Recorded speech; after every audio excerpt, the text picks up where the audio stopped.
तो घटना चक्र आई दृष्टि आने से पहले हम लोग जुलाई अगस्त की सारी न्यूज़ और उसके साथ कोशिश करेंगे कि सितंबर की न्यूज़ का वन लाइनर एटलीस्ट कवर कर लिया जाए, ठीक है, जिससे जब जुलाई जब हम लोग आई दृष्टि रिवाइज करें तो ऐसा महसूस होने लगे कि हाँ ये न्यूज़ हम लोग ऑलरेडी पढ़ चुके हैं, ठीक है। हालांकि आई दृष्टि में कुछ चीज़ें ऐसी होती हैं जिन्हें हमने गौर से पढ़ना पड़ेगा, उसको भी पूरी तरह से कवर कराया जाएगा। ये भी अनाउंसमेंट हो चुका है कि पहले ऑब्जेक्टिव मोड से, फिर उसके बाद सब्जेक्टिव मोड से, हर तरीके से आई दृष्टि का पूरा समझ लीजिए चटनी बना देंगे। चटनी ठीक वर्ड नहीं लग रहा है, ठीक है, चटनी बना देंगे। चलो आ जाओ।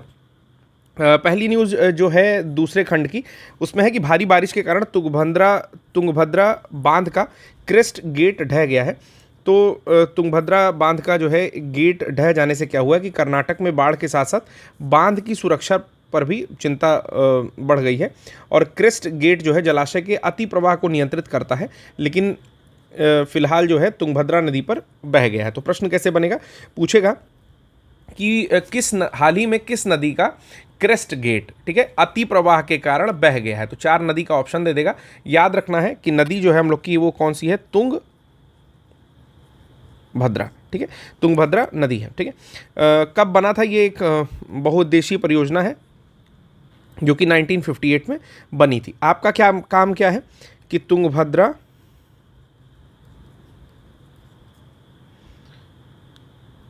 का उद्गम देख लो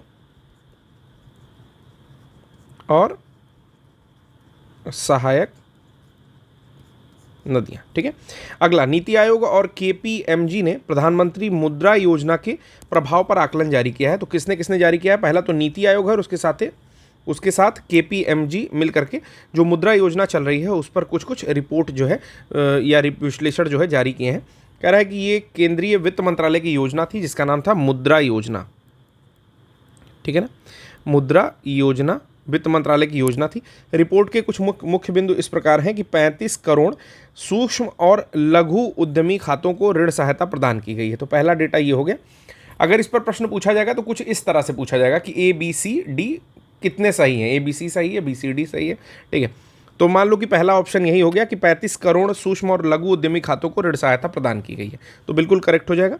फिर कह रहा है कि वर्ष 2022 में ऋण सहायता प्राप्त 71% खाते जो हैं वो महिलाओं के हैं, यानी कि 71% जो बैंक अकाउंट है वो फीमेल्स का है 2022 में जो सहायता प्राप्त हुए हैं, ठीक है। तो ये भी बिल्कुल करेक्ट हो जाएगा।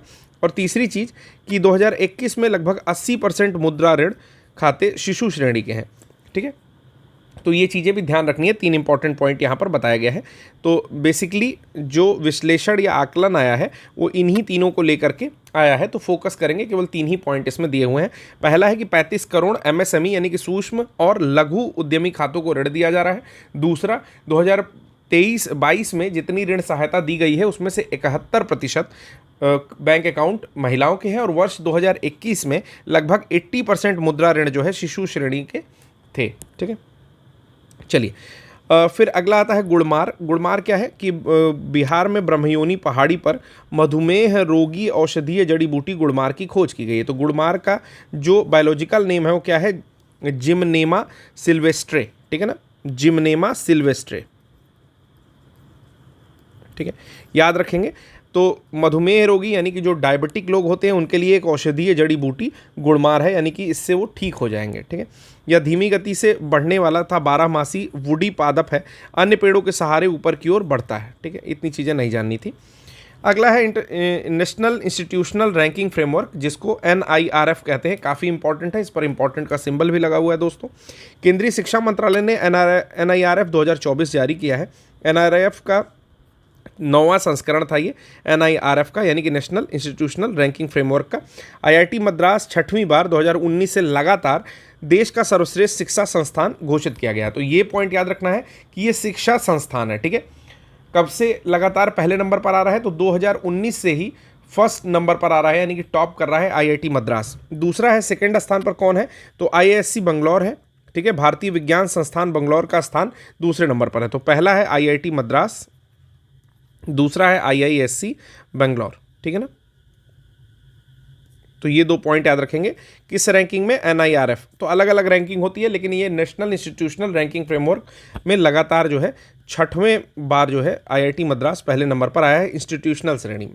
दूसरा क्या है, आदर्श 100 गांव, पूरे भारत में प्रत्येक जिले में एक आदर्श सौर गांव बनाया जाएगा। तो पहला प्रश्न यहीं से पूछ लेगा कि पूरे भारत में प्रत्येक जिले में कम से कम 5 आदर्श सौर गांव बनाए जाएंगे। ठीक है, अब जिन लोगों को बेसिक भी बिल्कुल नहीं पढ़ाई की है, यानी कि बिल्कुल एक हेडिंग भी नहीं पढ़ के जाएंगे, उनको कंफ्यूजन होगा। लेकिन अगर आप हेडिंग गो थ्रू होते हो तो ये समझ में आ जाएगा कि हर जिले में कितना है, एक आदर्श गांव बनाया जाएगा। ठीक है, अच्छा एक चीज़ और कि प्रिपरेशन जो होती है ना, वो हम लोग बहुत टफ तरीके से करते हैं और पूछा जो जाता है वो बहुत बेसिक चीज़ पूछी जाती है। अब एक आदर्श गांव बनाया जाएगा, ये कोई नहीं कवर करेगा। ठीक है, बहुत बड़ी बड़ी बातें पूरे गांव के बारे में इवन मैं भी बता दूंगा आपको, लेकिन एक आदर्श गांव चुना जाएगा, ये पॉइंट स्किप हो जाएगा और यही पॉइंट एग्जामिनेशन में पूछा जाता है। ठीक है, इसी उसके लिए कितने करोड़ रुपए आवंटित हुए हैं, तो 800 करोड़ रुपए का वित्तीय परित्यय जो है आवंटित किया गया है। प्रत्येक जिले में सर्वाधिक नवीकरणीय ऊर्जा क्षमता वाले विजेता गांव को रुपए 1 करोड़ की केंद्रीय वित्तीय सहायता का अनुदान मिलेगा।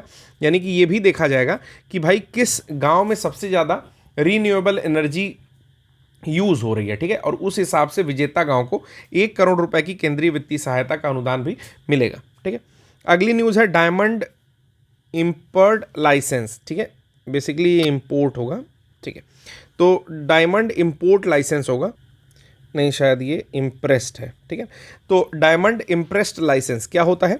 केंद्रीय वाणिज्य और उद्योग मंत्री ने रत्न और आभूषण निर्यात संवर्धन परिषद, जिसको GJEPC कहते हैं, इसके द्वारा आयोजित एक आभूषण शो 2024 के 40वें संस्करण में डायमंड इम्प्रेस्ड लाइसेंस शुरू करने की घोषणा की है। अब ये डायमंड इम्प्रेस्ड लाइसेंस है, ये करेगा क्या? ये पात्र निर्यातकों को, यानी कि जो भी लोग एलिजिबल हैं, जो भी एक्सपोर्ट कर सकते हैं, उनको अर्ध प्रसंस्कृत, आधे कटे और टूटे हुए हीरे सहित कटे और पॉलिश किए हुए हीरो का आयात करने की अनुमति देता है। मतलब किस किस चीज़ को ये लोग आयात कर सकते हैं? तो टूटे हुए को कर सकते हैं, पॉलिश्ड को कर सकते हैं, आधा कटे हुए को कर सकते हैं। ऐसा नहीं है कि इनको फुल डायमंड चाहिए। ठीक, अब डायमंड अलग अलग शेप का आता है दोस्तों। ठीक है, लेकिन अगर टूटा हुआ है, मान लीजिए कि ऐसे है, ठीक, जबकि होना ऐसे चाहिए था, तो टूटे हुए को, इस पोर्शन को भी आयातित करने के लिए अलाउ करता है। इससे होगा क्या? इससे भारतीय MSME द्वारा ही निर्यातक को समान अवसर मिलेंगे। ठीक है, निवेश का पलायन रुकेगा और रोजगार के अधिक अवसर भी पैदा होंगे कि भाई हर तरह के हीरे जब मंगाएंगे तो यहाँ पे डिमांड हर तरह के लोगों की होगी, और जो कम पैसे देने वाले हैं, जो सस्ते में खरीदना चाहते हैं, उनको भी मिलेगा, और निर्यात का पलायन भी रुक जाएगा, और निवेश का पलायन भी रुक जाएगा। ठीक है, तो बहुत ज़्यादा इंपॉर्टेंट तो नहीं थी ये न्यूज़। अगली न्यूज़ देखते हैं, INS अरिघात। तो भारत अपनी दूसरी परमाणु ऊर्जा चलित पनडुब्बी, तो बस इतना याद रख लो कि ये जो है INS अरिघात क्या है? परमाणु ऊर्जा चालित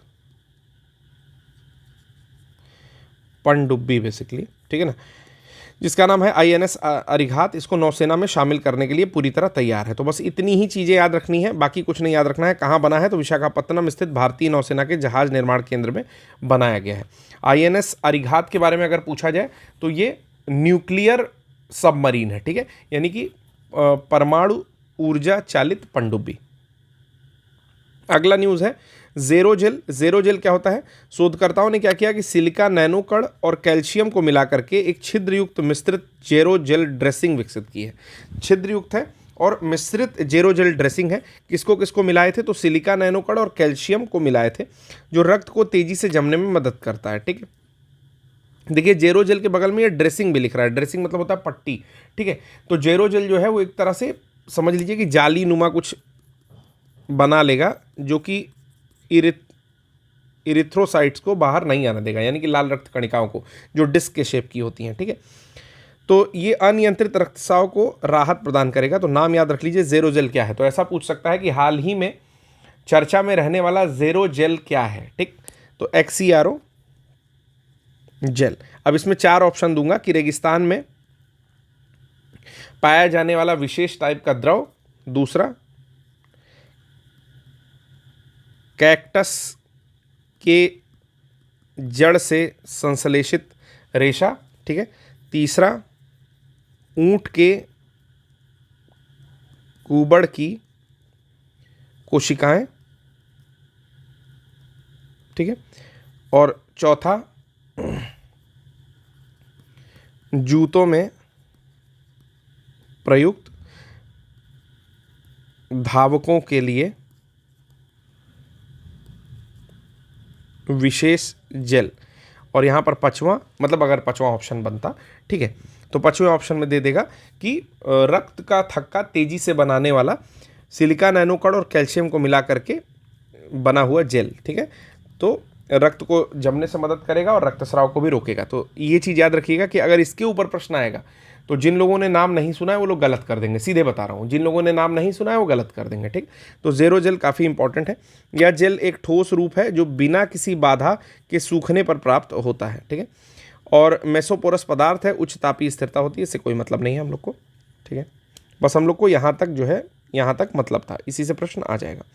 अगला है नागालैंड जो है DRTPS लागू करने वाला देश का पहला राज्य बन गया है। DRTPS क्या होता है? आपदा जोखिम हस्तांतरण पैरामीट्रिक बीमा समाधान। 2 अगस्त 2024 को नागालैंड सरकार और SBI जनरल इंश्योरेंस ने DRTPS के लिए समझौता ज्ञापन पर हस्ताक्षर किया है। तो DRTPS का मुख्य उद्देश्य है महत्वपूर्ण बुनियादी ढांचे की रक्षा करना और चरम मौसम की घटनाओं से होने वाले आर्थिक नुकसान को कम करना। तो किसके किसके मध्य में ये हुआ है, ठीक है, देश का पहला राज्य बना है आपदा जोखिम हस्तांतरण पैरामीट्रिक बीमा समाधान, जो कि SBI जनरल इंश्योरेंस और नागालैंड सरकार के द्वारा किया गया है। तो अगर इसका फुल फॉर्म देखेंगे तो ये हो जाएगा डिजास्टर रिस्क ट्रांसफ़र, ठीक है, पैरामीट्रिक इंश्योरेंस सॉल्यूशन, ठीक है, तो ये हो जाएगा, जिसको लिखना होगा वो लोग लिख लेंगे।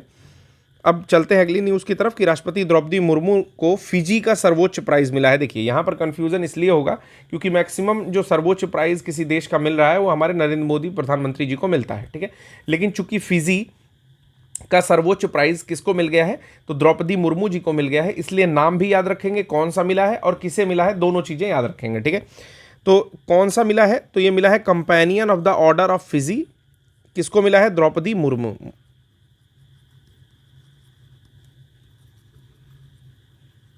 ठीक है, तो द्रौपदी मुर्मू जी को मिला है। और 2023 में इसे नरेंद्र मोदी को भी प्रदान किया गया था। तो अभी 2024 की बात चल रही है। अगर ऐसे पूछ लिया सीधे, मैं एक प्रश्न बना रहा हूं यहां पे, ध्यान से देखिएगा, लिख देगा companion of the order of Fiji, ठीक है, पुरस्कार के बारे में कौन सा कथन सही है, ठीक है। कथन 1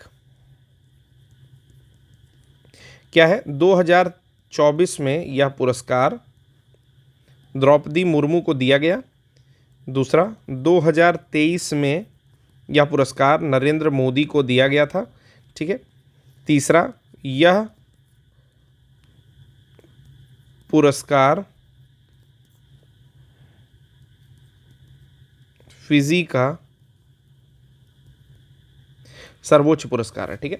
तो आपको याद रखना है कि ये तीनों ही स्टेटमेंट जो है बिल्कुल करेक्ट हो जाएंगे, ठीक। तो इस तरह से प्रश्न बना के, प्रश्नों के माध्यम से आप इस चीज़ को याद भी कर सकते हैं।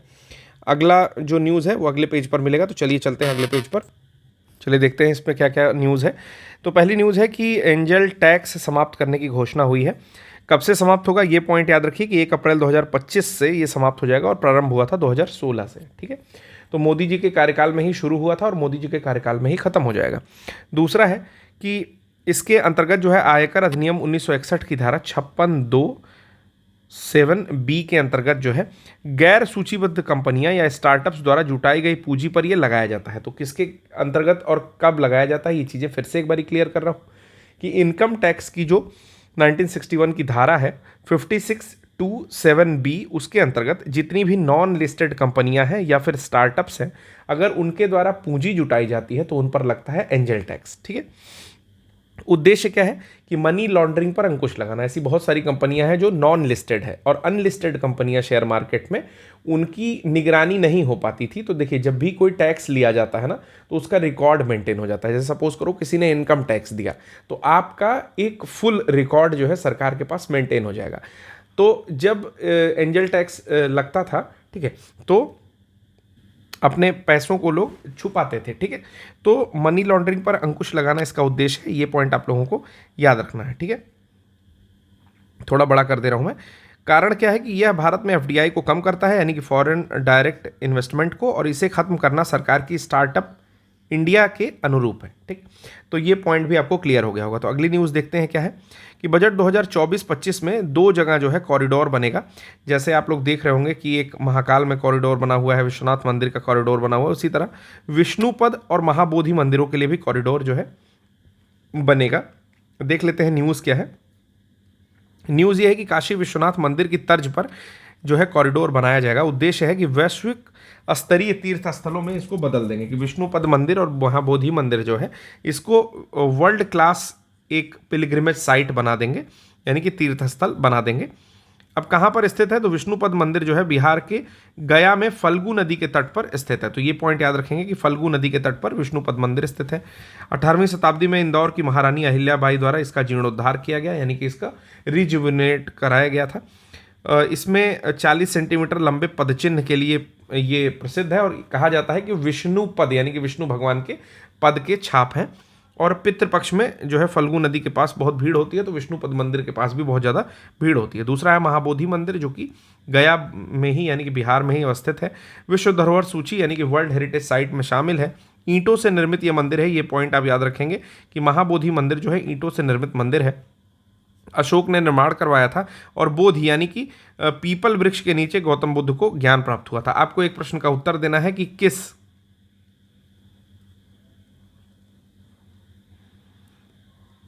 या किस पीढ़ी का जो है पेड़ वर्तमान में जो है बोधि वृक्ष वहाँ पर अवस्थित है, और जो फेमस बोधि वृक्ष था उसको किसने कटवाया। तो दोनों का अगर आंसर आप लोग दे पाइए तो दे दीजिए, दोनों ही प्रीवियस ईयर प्रश्न है। ठीक है, तो बिहार वाले जरूर से आंसर दे सकते हैं अगर वो लोग ये सीरीज़ में इंटरेस्टेड होंगे या देख रहे होंगे। बाकी लोग अपने हिसाब से समझ के उत्तर दे सकते हैं। अगला प्रश्न है यहाँ पर, भारत स्मॉल रिएक्टर्स BRS विकसित करने हेतु निजी क्षेत्र से साझेदारी हुई है। कि भारत की परमाणु नीति में ऐतिहासिक बदलाव हो रहा है। 1962 के परमाणु ऊर्जा अधिनियम में परमाणु ऊर्जा उत्पादन में निजी क्षेत्र की भागीदारी नहीं थी, लेकिन वैश्विक ट्रेंड को देखते हुए इसमें जो है कुछ कुछ बदलाव किया जा रहा है। BRS यानी कि भारत स्मॉल रिएक्टर विकसित करने के लिए SMR यानी कि स्मॉल मॉड्यूलर रिएक्टर पर आधारित हैं ये सारे BSR जो हैं, और SMR कारखाने में तैयार होकर कहीं भी आसानी से असेंबल किया जा सकता है। मतलब एक जगह कारखाने में या वर्कशॉप में बना दिया जाएगा और फिर उसको कहीं और ले जाकर के उसकी असेंबली की जा सकती है। ठीक है, SMRs क्या है कि कारखाने में निर्मित और आसानी से असेंबल किए जाने वाले रिएक्टर्स से जुड़ी एक नई अवधारणा है।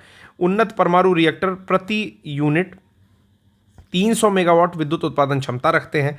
प्रत्येक 3 से 7 साल में एक बार रिफ्यूलिंग यानी कि पारंपरिक रूप से 1 से 2 साल में होती है, लेकिन इनको 3 से 7 साल में एक बार रिफ्यूलिंग करनी पड़ती है, और निर्माण जल्दी हो जाता है इनका, शिपिंग पर कहीं भी इंस्टॉल हो सकता है। तो SMRs जो है स्मॉल मॉड्यूलर रिएक्टर बहुत ज़्यादा इंपॉर्टेंट है। ठीक है, फिर अगला है BSR क्या है, भारत स्मॉल रिएक्टर्स क्या है, तो दाब युक्त भारी जल रिएक्टर तकनीक पर आधारित है, यानी कि pressurised heavy water reactor technique जो होती है उस पर बेस्ड है ये BSR भारत स्मॉल रिएक्टर्स, और भारत में परमाणु ऊर्जा के योगदान को ये बढ़ाएगा। ठीक है, तो दोनों चीज़ याद रखनी है। फिर से एक बारी हेडिंग में कवर कर दे रहा हूँ क्योंकि हेडिंग से प्रश्न पूछने की संभावना ज़्यादा रहती है, कि भारत स्मॉल रिएक्टर्स विकसित करने हेतु निजी क्षेत्र की साझेदारी करना पड़ेगा। और ऐसा हो क्यों रहा है कि भारत की जो ऐतिहासिक परमाणु नीति 1962 की, उसमें कोई भी प्राइवेट सेक्टर इन्वॉल्व नहीं था एटॉमिक पॉलिसीज़ में, लेकिन अब वैश्विक ट्रेंड को देखते हुए हम लोग प्राइवेट पार्टनरशिप के द्वारा भी यानी कि PPP मॉडल के हिसाब से जो है इस चीज़ को आगे लेकर के बढ़ रहे हैं, यानी कि प्राइवेट मेंबर्स को भी या प्राइवेट कंपनीज को भी मौका मिलने लगेगा। अगला है आर्टिफिशियल रीफ्स की स्थापना हुई है। आपको पता होगा आर्टिफिशियल रीफ्स क्या होती हैं। जो कोरल्स होते हैं जब वो मर जाते हैं तो केवल कैल्शियम कार्बोनेट का जो स्ट्रक्चर बचता है उसको हम लोग कोरल रीफ कह सकते हैं। ठीक है, तो बेसिकली 300 आर्टिफिशियल रीफ्स की स्थापना रामेश्वरम तट पर की जा रही है। तो राज्य मत्स्यिकी विभाग प्रधानमंत्री मत्स्य संपदा योजना के अंतर्गत, प्रधानमंत्री की जो योजना है एक मत्स्य संपदा योजना, इसके अंतर्गत निर्माण किया जा रहा है 300 आर्टिफिशियल रीफ्स का।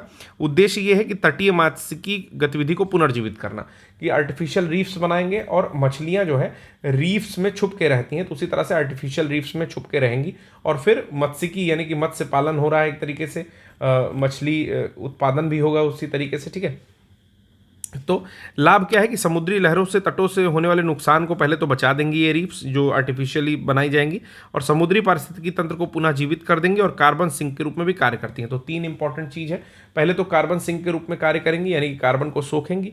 दूसरी चीज़ है यहाँ पर कि समुद्री पारिस्थितिकी को जीवित कर देंगी। किस तरह से जीवित करेंगी, मैंने बताया कि बहुत सारी मछलियाँ उसमें छुप करके रहेंगी और भी बहुत सारे जीव जंतु जो है उसमें रहेंगे, ठीक है, उनका वास स्थान होगा वो। और तीसरी चीज़ कि जो समुद्र की लहरें हैं उनसे भी जो कॉर्नर्स होते हैं रामेश्वरम तट के उनको बचाएंगी। अगला है डार्क ऑक्सीजन। डार्क ऑक्सीजन क्या है कि 13,100 फीट की गहराई पर डार्क ऑक्सीजन की खोज की गई है। कहाँ पर की गई है, तो पैसिफिक ओशन में की गई है, ठीक है। उत्पत्ति क्या है कि समुद्र नितल पर मौजूद मेटेलिक नोड्यूल्स द्वारा ये प्राकृतिक धात्विक संरचनाएं समुद्र जल H2O को हाइड्रोजन और ऑक्सीजन में विभाजित कर देती है। तो अभी तक हम लोग को ये पता था कि जब भी फोटोसिंथेसिस होगा तो उसमें ऑक्सीजन रिलीज होगी और CO2 का कंजम्पशन होगा, ठीक है।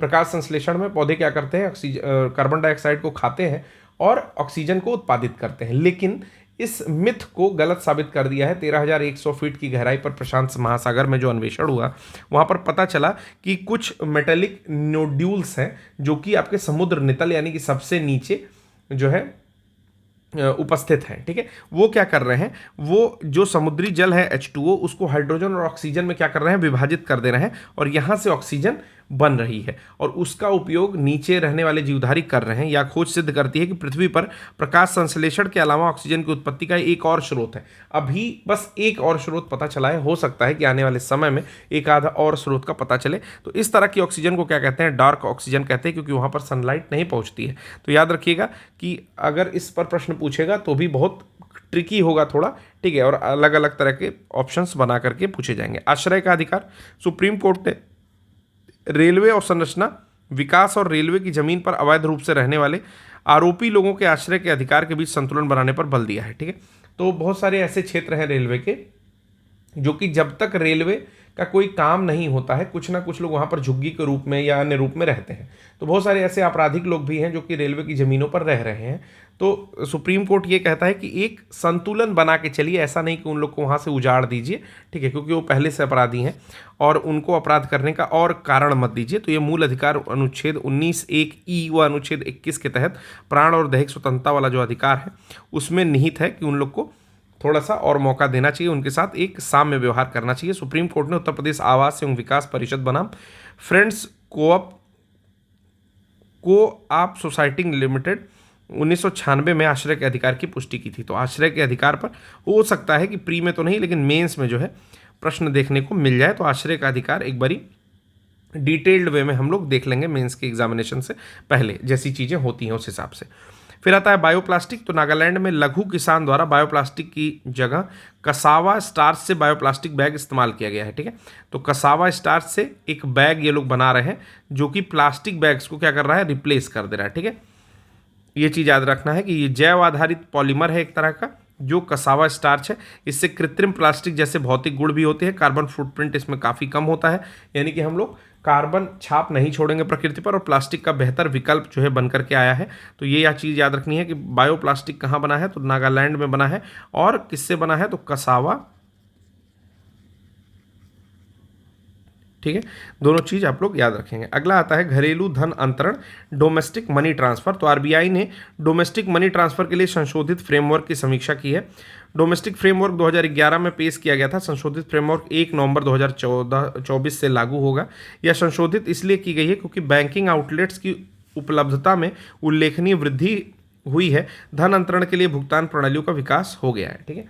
तो मतलब कुल मिलाकर के जो डोमेस्टिकली हम लोग घर मतलब अपने ही देश में आसपास में जो पैसे भेजते हैं वो डोमेस्टिक मनी ट्रांसफ़र के अंतर्गत आता है। और 1 नवंबर 2024 से कुछ संशोधित फ्रेमवर्क जो है लागू किया जाएगा, क्योंकि कहा जा रहा है कि संशोधन की आवश्यकता इसलिए थी क्योंकि बैंकिंग आउटलेट्स जो है बहुत ज़्यादा उपलब्ध हो चुका है। अब मतलब आप गांव में भी देखेंगे तो ठीक ठाक बैंकिंग आउटलेट्स जो है ओपन हो चुके हैं, जिससे धन अंतरण के लिए भुगतान प्रणालियों का विकास हुआ है, ठीक है। अगला है magneto tactic bacteria MTB। Ladakh में मैग्नेटो फॉसिल युक्त रॉक वार्निश अंतरिक्ष में रहने योग्य वातावरण की पहचान में मदद कर सकता है, ठीक है।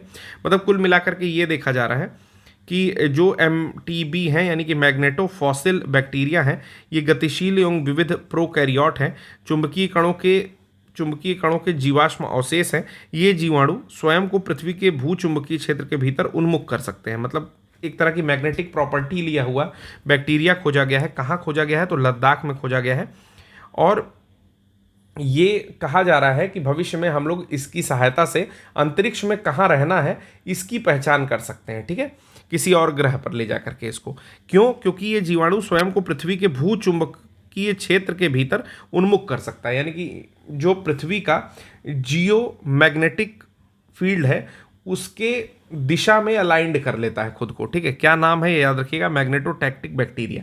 तो इस पर प्रश्न कैसे पूछ सकता है कि मैग्नेटोटैक्टिक बैक्टीरिया जो हाल ही में लद्दाख में खोजा गया के बारे में कौन सा कथन सत्य है? पहला, कि ये बैक्टीरिया या ये जीवाणु स्वयं को पृथ्वी के भूचुंबकीय क्षेत्र के भीतर उन्मुख कर सकते हैं। दूसरा, ये वे यूकैरियोटिक हैं जो कि गतिशील और विविध रूप से देखे जाते हैं, ठीक है। और तीसरा, ये जो है अंतरिक्ष में रहने योग्य वातावरण की पहचान करने में संभव हो सकते हैं।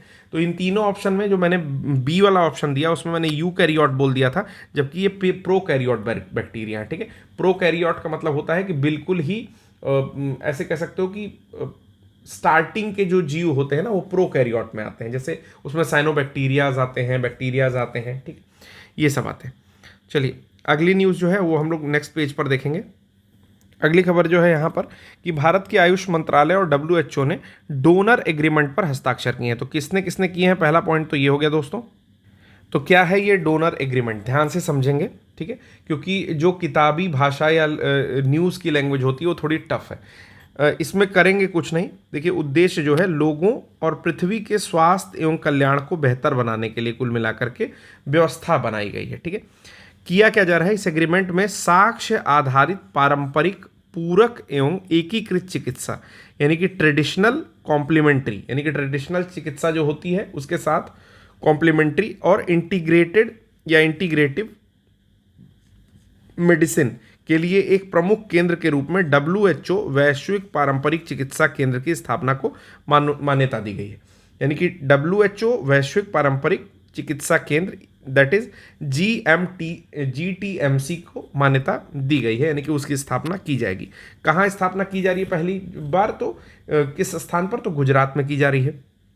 उद्देश्य क्या है कि लोगों का स्वास्थ्य देखेंगे और पृथ्वी के स्वास्थ्य को भी देखेंगे और उसके कल्याण करेंगे और दोनों को ही बेहतर बनाने की कोशिश कर रहे हैं। तो भारत के गुजरात के जामनगर में, ठीक है, WHO GTMC के परिचालन का समर्थन के लिए 10 वर्ष के लिए, यानी कि 2022 से 32 की अवधि के लिए 85 मिलियन अमेरिकी डॉलर का योगदान करेगा, ठीक है, भारत। ठीक है, पारंपरिक चिकित्सा किससे होती है? तो जड़ी बूटियों, आध्यात्मिक थेरेपी, उपचार किया जाता है इसमें। आयुर्वेद, योग, प्राकृतिक चिकित्सा, नेचुरोपैथी, यूनानी, सिद्धा, होम्योपैथी, यानी कि आयुष तथा सोवा रिगपा एक्यूपंचर, चीन का जो है एक्यूपंचर और सोवा रिगपा, वो चीज़ें शामिल हैं, ठीक है। अगला है वैम्पायर सितारे। मतलब कुल मिलाकर समझ में आया ना, ये जो डोनर एग्रीमेंट है WHO के साथ हुआ है भारत का, वो कि भारत की जो पारंपरिक चिकित्सा है उसको और उसके साथ जो पूरक चिकित्सा है उसको मिला करके एक केंद्र खोला जा रहा है। कहाँ पर खोला गया है पहली बार? भारत में, तो गुजरात में जामनगर में खोला गया है, ठीक। अगला है वैम्पायर सितारे। शोधकर्ताओं ने कर्क तारामंडल में स्थित तारा समूह जिसका नाम है M67 में एक पिशाच तारे का अभूतपूर्व खोज किया है। किसको वैम्पायर तारा या पिशाच तारा कह रहे हैं? तारे समूह का नाम है M67, ठीक है। तो तारे समूह का नाम याद रखिएगा क्योंकि कभी कभार UPSC ऐसे प्रश्न पूछती है कि हाल ही में M67 जो कि तारामंडल से रिलेटेड है या ऐसे ही कह देगा न्यूज़ में था, वो क्या है, ठीक है।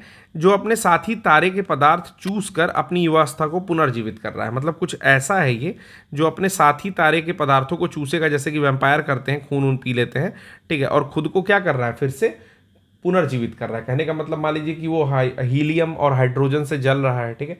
तो जब उसका फ्यूल, जिससे भी वो जल रहा है तारा, तो उसका फ्यूल जब खत्म होने लग रहा है तो उसके समीप में जो भी तारा है उसके पास पहुंचता है और उसके हाइड्रोजन, हीलियम या उसके जो भी फ्यूल है उसको खींच लेता है अपनी ओर और फिर खुद जलने लगता है और वो जो दूसरा तारा था बेचारा वो बुझ जाता है। इसलिए इसको कह रहे हैं वैम्पायर तारा। कहाँ पाया गया है? तो कर्क तारामंडल में स्थित तारा समूह M67 में एक पिशाच तारे को मिला है। इन्हें खगोल शास्त्री ब्लू स्ट्रैगलर तारे यानी कि BSS के नाम से जानते हैं।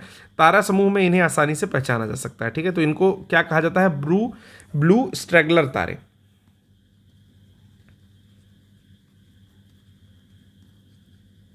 ठीक है, ब्लू स्ट्रैगलर स्टार। वियतनाम के प्रधानमंत्री ने भारत की राजकीय यात्रा की, तो बस इसमें ज़्यादा कुछ नहीं जानना है। एक्ट ईस्ट नीति का प्रमुख स्तंभ और अपने इंडो पैसिफिक विजन में भारत जो है वियतनाम इत्यादि देशों को महत्वपूर्ण एक भागीदार मानता है। 2024 से 28 की अवधि के लिए कुछ समझौते हुए, जैसे सीमा शुल्क को लेकर के, कृषि अनुसंधान को लेकर के, मतलब एग्रीकल्चर के फील्ड में रिसर्च को लेकर के, कानूनी क्षेत्र को लेकर के, रेडियो और टेलीविज़न को लेकर के, रक्षा खरीद हेतु भारत द्वारा 300 मिलियन अमेरिकी डॉलर की ऋण सुविधा भी दी गई है वियतनाम को। ये भी चीज़ याद रखनी है कि किस देश को हाल ही में रक्षा खरीद हेतु 300 मिलियन अमेरिकी डॉलर की ऋण सुविधा दिया है। तो भारत ने दिया है, किसको दिया है? तो वियतनाम को दिया है। ठीक है, वियतनाम कंट्री कहाँ है एक बारी आप देख लेंगे, और उसकी कैपिटल जो है वियतनाम की हनोई है शायद। ठीक है, और इनके जो प्रधानमंत्री आए थे उनका नाम आप लोग खोज करके, ठीक है, देख लेंगे। और वियतनाम को शायद स्वर्णिम पैगोडा भी कहते हैं।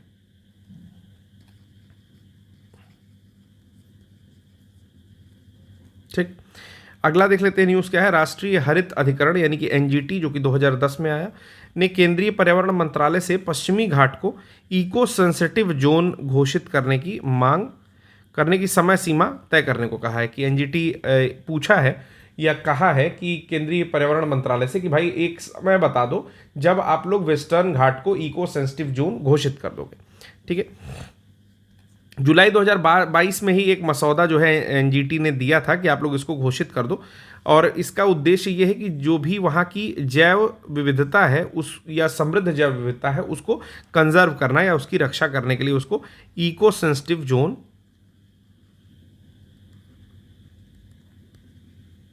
घोषित कर दिया जाए। पश्चिमी घाट 6 राज्यों में फैला है, गुजरात, महाराष्ट्र, गोवा, कर्नाटक, केरल और तमिलनाडु। तो स्टार्ट होता है गुजरात से और जाता है मतलब केरल के बाद थोड़ा सा तमिलनाडु तक। पश्चिमी घाट मसौदा सूचना 2022 के मुख्य प्रावधान ये है कि मानव जनित गतिविधियों पर रोक लगा दो वहाँ पर, या नियंत्रण कर लो कि भाई मानव के द्वारा वहाँ पर बहुत सारे ऐसे जो अलाउड नहीं है ऐसे काम किए जा रहे हैं जो कि पर्यावरण को क्षति पहुंचा रहे हैं, तो उसको थोड़ा सा नियंत्रित कर दो। और दूसरा, निर्णय सहायता और निगरानी केंद्र की स्थापना कर लो कि वहाँ पर एक निगरानी केंद्र की स्थापना कर लो जो कि वहाँ को जो है बिल्कुल एक तरह से सर्विलांस पे रखेगा, देखता रहेगा उन क्षेत्रों में किसी प्रकार का कोई काम ना हो जिससे कि पर्यावरण को क्षति पहुंचे। अगला है खुला बाजार बिक्री योजना, ओपन मार्केट सेल स्कीम ऐसा करके कुछ लग रहा है। ठीक है, तो कह रहा है कि केंद्र ने हाल ही में राज्य सरकारों को खुले बाजार बिक्री योजना घरेलू के तहत ई नीलामी में भाग लिए बिना भारतीय खाद्य निगम से सीधे चावल खरीदने की अनुमति दे दी है। ठीक है, तो अच्छी न्यूज़ है, ध्यान से देखेंगे कि खुला बाजार बिक्री योजना के तहत हो क्या रहा है। केंद्र ने कहा है राज्य सरकारों को कि आप लोग खुले बाजार बिक्री योजना के तहत जो ई नीलामी होती है उसमें भाग ना लीजिए और डायरेक्टली FCI जो है भारतीय खाद्य निगम फूड कॉरपोरेशन ऑफ इंडिया से सीधे ही चावल खरीद सकते हैं। ठीक है, तो केंद्र सरकार ने ई नीलामी को बाईपास करके स्टेट्स को ये कहा है कि आप लोग सीधे FCI से चावल खरीद सकते हो। FCI समय समय पर सरकार के निर्देश पर केंद्रीय पूल से अधिशेष खाद्यान्न, विशेष रूप से गेहूं, चावल खुले बाजार में व्यापारियों, थोक उपभोक्ताओं और खुदरा श्रृंखलाओं आदि को पूर्व निर्धारित मूल्यों पर बेचता है। ठीक है, तो FCI जो है वो बेचता रहता है अधिशेष खाद्यान्न जो भी होता है, गेहूं, चावल इत्यादि चीज़ें, व्यापारी, थोक उपभोक्ताओं सबको बेचता रहता है। ठीक है, इसका लक्ष्य क्या है कि नए खरीद सीजन की शुरुआत से पहले स्टॉक के भारी अधिशेष को कम करना है। कि पहले से ही चूंकि गेहूं और चावल का भारत में बहुत ज़्यादा अधिशेष है, ठीक है, मतलब एक्सेस गेहूं और चावल भारत में है। ठीक है, तो उस अधिशेष को कम करने के लिए सरकार ने सीधे कहा है कि बाईपास कर दीजिए ई नीलामी को, अब जाइए FCI से डायरेक्टली खरीद लीजिए। ठीक है, जिससे वहाँ पर जो स्टोरेज होगा वो कम हो जाएगा और नए खाद्यान्न जो आएंगे वहाँ पर रखा जाएंगे। ठीक है, उद्देश्य क्या है कि मुद्रास्फीति पर अंकुश लगाने के उद्देश्य से बाजार की कीमतों को नियंत्रित करना भी एक इसका उद्देश्य है। ठीक है, अगला है कि विश्व व्यापार सांख्यिकी समीक्षा WSTR चलिए अगली खबर जो है विश्व व्यापार सांख्यिकी समीक्षा में बता रहा था WSTR 2023।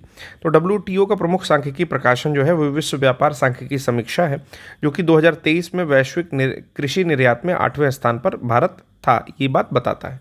ठीक है, तो अगर वैश्विक कृषि निर्यात की बात की जाए तो भारत वो 8वां देश है जो कि सबसे ज़्यादा कृषि निर्यात यानी कि एग्रीकल्चर एक्सपोर्ट करता है विश्व में। ठीक है, 2023 के बेसिस पर यह डेटा है।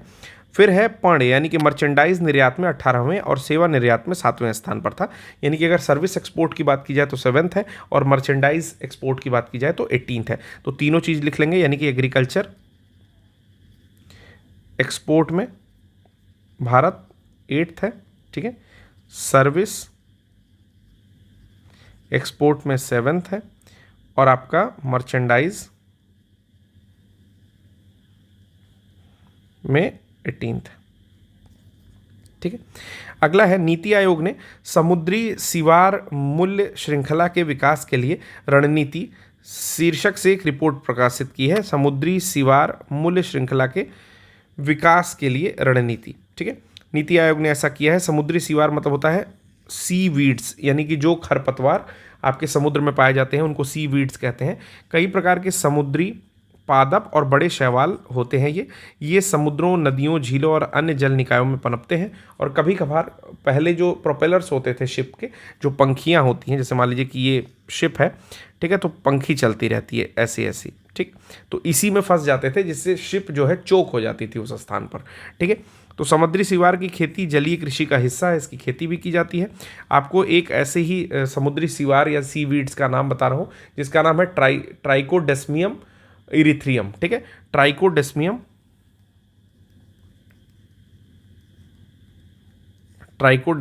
इरिथ्रियम। ठीक है ना, ये लाल सागर में पाया जाता है शैवाल, और इसी के कारण जो है लाल सागर लाल दिखाई पड़ता है। ठीक, इसी तरह आपके अलग अलग शैवाल अलग अलग प्लेस पे पाए जाते हैं। ठीक है, तो इसकी खेती भी की जाती है। इसमें जो है आयोडीन भी पाया जाता है। ठीक है, आयोडीन की प्रचुरता होती है। इसके अलावा अगर भी आपका अगर एक चीज़ है जो कि आइसक्रीम को इमल्सिफाई करता है, चिकना बनाता है, वो भी आपके एक प्रकार का शैवाल है जो कि समुद्र में ही पाया जाता है। ठीक है, मत्स्यिकी और जलीय कृषि क्षेत्रक भारत के जीडीपी में 1.5% का योगदान करती है। तो ये पॉइंट काफ़ी इंपॉर्टेंट है, याद रखिएगा कि भारत का जो फिशरीज इंडस्ट्री है यानी कि मत्स्यिकी है, और जो एक्वेटिक एग्रीकल्चर फील्ड है यानी कि जलीय कृषि क्षेत्र है, वो भारत के जीडीपी में 1.5% का योगदान करती है। देखने में कम लग रहा है लेकिन बहुत अच्छा योगदान करती है। अगला है सरोगेट विज्ञापन। सरोगेट विज्ञापन क्या है, सरोगेट एडवर्टीजमेंट क्या है? केंद्रीय स्वास्थ्य मंत्रालय ने भारतीय खेल प्राधिकरण और बीसीसीआई से खिलाड़ियों द्वारा तंबाकू, शराब के सरोगेट विज्ञापन करने के लिए क्या कहा है, रोक लगा दी है। बहुत ही अच्छा काम किया है कि खेल प्राधिकरण और बीसीसीआई से स्वास्थ्य मंत्रालय ने कहा है कि भाई कोई खिलाड़ी जो है वो जुबा केसरी ना करे और ना ही किंगफिशर का प्रचार करे। ठीक है, तो सरोगेट विज्ञापन करने से रोक लगा दिया है। सरोगेट विज्ञापन क्या होता है? ऐसे उत्पाद का विज्ञापन करने की रणनीति है जिसका प्रत्यक्ष रूप से विज्ञापन नहीं किया जा सकता। जैसे हमेशा आप देखते होंगे कि किंगफिशर जो है अपनी वाटर बॉटल के ऐड करता था, वाटर बॉटल। ठीक है, इसी प्रकार बकार्डी ब्लैक का आता है, वो सीडी कैसेट का वो करता है, ऐड करता है। ट्यूबर्ग आता है, वो भी पानी की बोतल का ऐड करता है, जबकि सारे के सारे एक टाइप के अल्कोहल होते हैं। शराब मतलब किंगफिशर तो खुलेआम करता था, बहुत ज़्यादा ऐड होता था किंगफिशर। मुझे लगता है कि कभी एक समय में टी शर्ट भी बनवाता था इंडियन क्रिकेट टीम की। ठीक है, तो इस तरह के सरोगेट विज्ञापन का मतलब ये हुआ कि डायरेक्टली वो नहीं कह सकते हैं ना कि मैं विजय माल्या हूँ और बहुत ज़्यादा भाग जाऊँगा पैसे लेके, उसके पहले शराब बेच रहा हूँ। ठीक है, तो वो पानी कहते थे मैं पानी बेच रहा हूँ। ठीक है, पानी में तुम मिला लो तो बात दूसरी है। तो सरोगेट विज्ञापन करते थे। ऐसे उत्पाद कानून द्वारा प्रतिबंधित या निषिद्ध होते हैं। ठीक है, मतलब आप उसका ऐड नहीं कर सकते क्योंकि जो मधुशाला का रास्ता देखा है वो पहुँच ही जाएगा। ठीक है, अगला है सिस्टूरा सोना रेंगेसिस। ठीक है, काफ़ी कठिन नाम लिखा हुआ है, सोना रेंगेसिस। सिस्टूरा सोना रेंगेसिस क्या है? तो मेघालय के दक्षिणी गारो हिल्स में सोनरेंगा, नाकामा और चियाबोल गुफाओं में लोच मछली की नई प्रजाति खोजी गई है। ठीक है, तो काफ़ी इंपॉर्टेंट नहीं है लेकिन फिर भी याद कर सकते हैं। सोनारेंगा, नाकामा और चियाबोल गुफाओं में लोच मछली की नई प्रजाति खोजी गई है। ताजे पानी में पाई जाने वाली कोबिटिडे फैमिली की लंबे आकार की छोटी मछली होती है। यह मध्य दक्षिण एशिया मूल की नेटिव मछली प्रजाति है। ठीक है, तो इंपॉर्टेंट नहीं था। 4 छल्ले वाली तितली मिली है अरुणाचल प्रदेश के नामदफा राष्ट्रीय उद्यान में। नामदफा राष्ट्रीय उद्यान कहाँ है, ये चीज़ ज़्यादा इंपॉर्टेंट है, तो अरुणाचल प्रदेश में स्थित है। 4 छल्ले वाली तितली देखी गई है जिसका नाम है यप्थिमा कैंटली। ठीक है, तो इसको जो है वहाँ पर देखा गया है। नामदफा म्यांमार की सीमा से लगा देश का सबसे पूर्वी टाइगर रिजर्व है। तो अगर आपसे पूछा जाए कि सबसे पूर्वी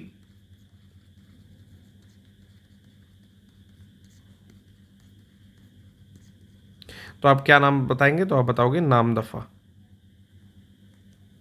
यहाँ पर उड़ने वाली गिलहरी भी देखी जाती है। ठीक है, अगला है वन सलाहकार समिति, फॉरेस्ट एडवाइजरी कमेटी। FAC यानी कि फॉरेस्ट एडवाइजरी कमेटी ने वन क्षेत्रों में हाइड्रो और अन्य विकास परियोजनाओं के लिए ड्रिलिंग और 100 पेड़ों की कटाई से जुड़े सर्वेक्षण हेतु अग्रिम फॉरेस्ट क्लियरेंस लेने की छूट दे दी है। ठीक है, लेकिन मुझे लगता है कि जिस हिसाब से पेड़ कट रहे हैं केवल सड़कें ही बचेंगी इंडिया में। ठीक है, आदमी और जानवर तो बचेंगे नहीं। FAC केंद्रीय पर्यावरण मंत्रालय, वन और जलवायु परिवर्तन मंत्रालय के तत्वाधान में वन संरक्षण अधिनियम 1980 के तहत एक सांविधिक निकाय है जिसको FAC नाम दे रहे हैं। क्या फुल फॉर्म था, फॉरेस्ट एडवाइजरी कमेटी। ठीक है, FAC गैर वन उद्देश्यों के लिए वन भूमि के उपयोग को मंजूरी देता है। ठीक है, यानी कि सबसे गंदी कमेटी अगर जीवन में मेरे कोई दिखाई दे रही है तो वो FAC ही दिखाई दे रही है। पेड़ नहीं कटने चाहिए, इतना छोटा सा बात जो है लोगों को नहीं समझ में आ रहा है। ठीक है, धीरे धीरे समझ में आएगा। अभी तो बस एयर पोल्यूट हो रही है। जैसे लोगों को लगता है कि गोरखपुर की एयर नहीं पोल्यूट है, लेकिन बेसिकली यहाँ पर उस तरह का कोई मेजरिंग प्लांट नहीं है कि जिससे जो है एयर प्योरिटी ऑफ गोरखपुर नापी जा सके। दिल्ली उल्ली में थोड़ा सा ज़्यादा अवेयरनेस है तो लोग ज़्यादा जागरूक हैं। यहाँ पर केवल स्कैम है, पैसे दो एक काम नहीं होंगे, और बहुत सारी चीज़ें हैं। ठीक है, हालांकि चीज़ें सुधर रही हैं, बहुत ज़्यादा सुधर भी गई हैं, लेकिन फिर भी करप्शन जो है हर जगह है। नेक्स्ट देखते हैं कि भारत की संभावित भूतापीय ऊर्जा, हाँ ठीक ठीक ठीक, इसमें एक चीज़ और बतानी है कि FAC जो भी कर रही है, यानी कि गैर वन उद्देश्यों के लिए वन भूमि दे रही है, जो भी कर रही है, ये सड़कें बन रही हैं, डेवलपमेंट हो रहा है, सबको रोजगार मिलेगा। आप इतना कर सकते हैं कि अगर आपके आसपास में ज़मीन है आपके पास, ठीक है, तो अपने जीवन में 1-2 पेड़ जरूर लगा दें जो कि वृक्ष स्तर के बड़े हों। ऐसा ना हो केवल पौधे स्तर के हों। ठीक है, तो बड़े पेड़ जरूर लगाएं, नीम का लगा दें या शीशम का लगा दें या आम का लगा दें, कोई भी बड़ा पेड़ लगाएं। ठीक है, पीपल तो लगाते नहीं है क्योंकि काटने की दिक्कत होती है हिंदुओं में, तो बाकी पेड़ तो आप लगा सकते हो। ठीक है, चलो, भारत की संभावित भूतापीय ऊर्जा क्षमता 10,600 मेगावाट आंकी गई है। तो भूतापीय क्या होता है, जियोथर्मल एनर्जी।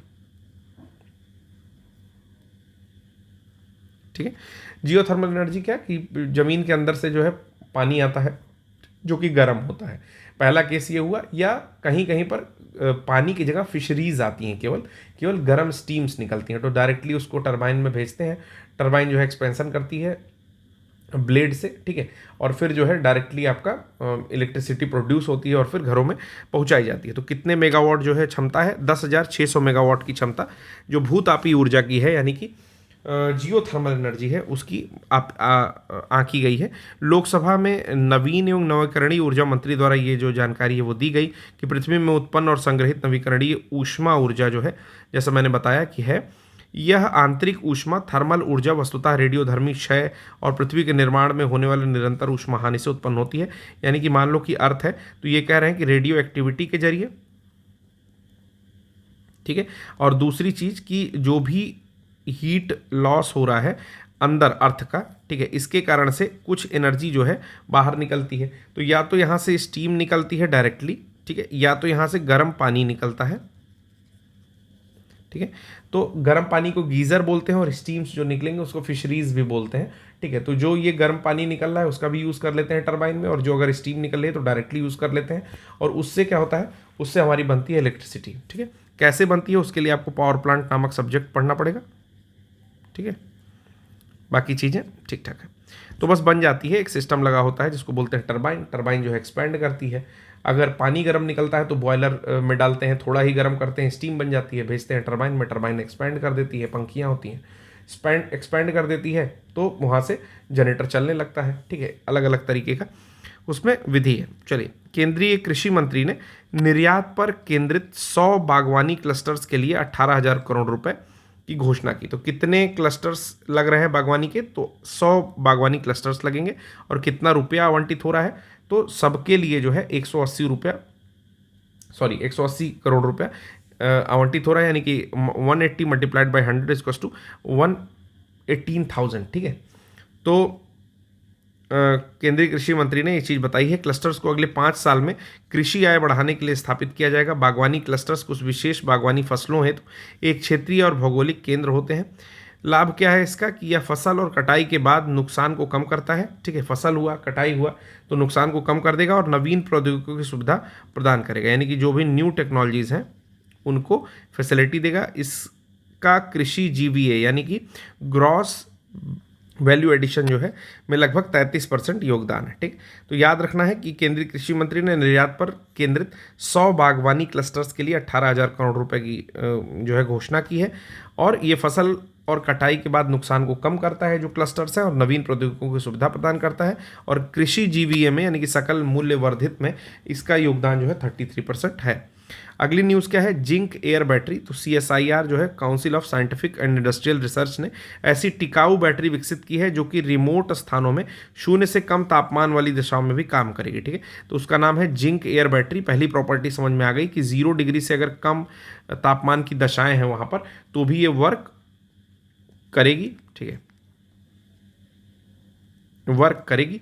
ठीक है, दूसरी चीज़ क्या है कि मेटल एयर बैटरी का एक प्रकार है जिसमें जिंक निगेटिव इलेक्ट्रोड और एयर पॉजिटिव इलेक्ट्रोड है। अब देखिए ये भी बहुत इंपॉर्टेंट चीज़ है कि जो जिंक है वो निगेटिव इलेक्ट्रोड है और जो एयर है वो पॉजिटिव इलेक्ट्रोड है, तो इस पर भी प्रश्न पूछा जा सकता है। अभी मैं इसके लिए प्रश्न बना दे रहा हूँ। ठीक है, और लाभ क्या है, पोर्टेबल है, फ्लेक्सिबल है, वजन में हल्की है, अत्यधिक ठंडी दशाओं में इस्तेमाल की जाती है। चलिए प्रश्न बना दे रहा हूँ कि जिंक एयर बैटरी जो आजकल चर्चा में है के बारे में कौन सा कथन सही है। पहला ये है कि यह अधिक तापमान के साथ साथ न्यूनतम तापमान पर भी काम कर सकती है। दूसरा, इसमें जिंक पॉजिटिव इलेक्ट्रोड है तथा प्रयोग होने वाली एयर निगेटिव इलेक्ट्रोड का काम करती है। बताइए कौन सा कथन सही है, एक सही है, दो सही है, दोनों सही है, दोनों गलत है। तो दोनों ही गलत है। ठीक है, क्योंकि ये 0 से कम तापमान में काम कर रही है, अधिक के बारे में इसमें बातचीत नहीं हुई है, ये स्पेसिफाई की गई है 0 से कम तापमान में काम कराने के लिए। दूसरी चीज़ क्या है कि इसमें जिंक जो है वो निगेटिव इलेक्ट्रोड है, जो एयर है वो पॉजिटिव इलेक्ट्रोड है। इसके साथ ये हल्की है, पोर्टेबल है, एक दूसरी जगह ले जा सकती है, ले जाया जा सकता है, इसको बोलते हैं पोर्टेबल। ठीक है ना, और उसके साथ साथ क्या है, ये फ्लेक्सिबल भी है। ठीक है, तो पोर्टेबल मतलब एक दूसरी जगह ले जा सकते हैं, फ्लेक्सिबल मतलब काफ़ी लचीली कह सकते हैं। ठीक है, इस तरह की वजन में हल्की है।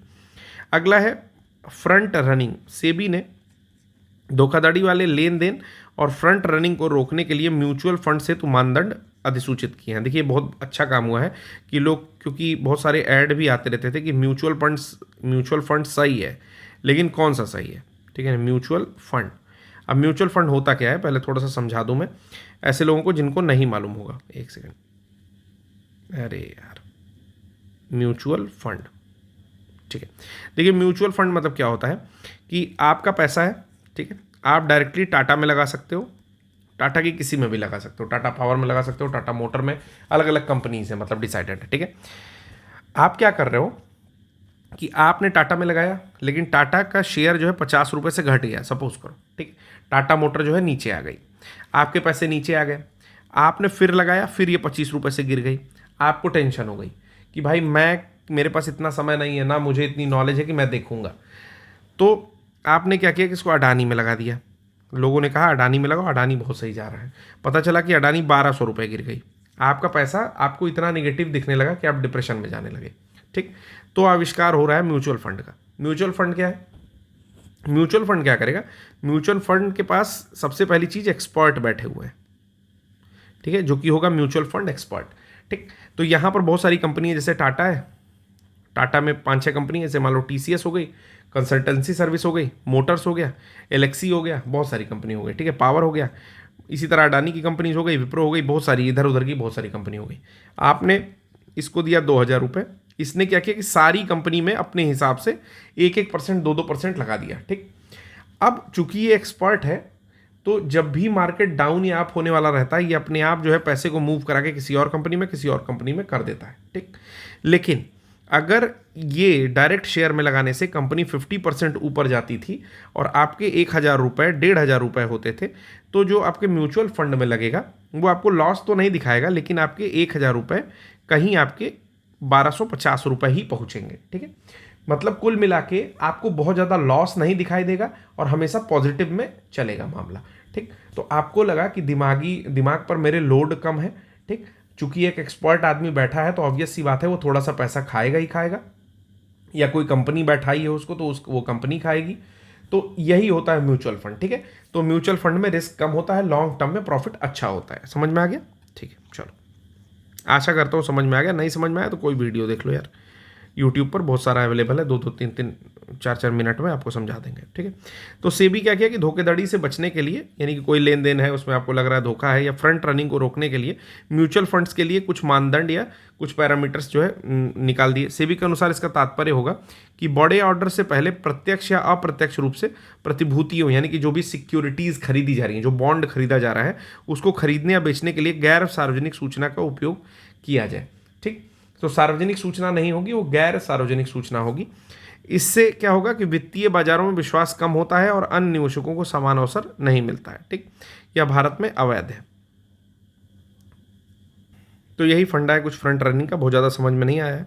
ठीक है, अब जितना समझ में आया उतना समझ में आ गया है। ठीक है, विश्व शिल्प शहर तो किसको बनाया गया है? आपको पता है श्रीनगर को बनाया गया है। ठीक है, UCCN का भी इसको सर्टिफिकेट मिल चुका है।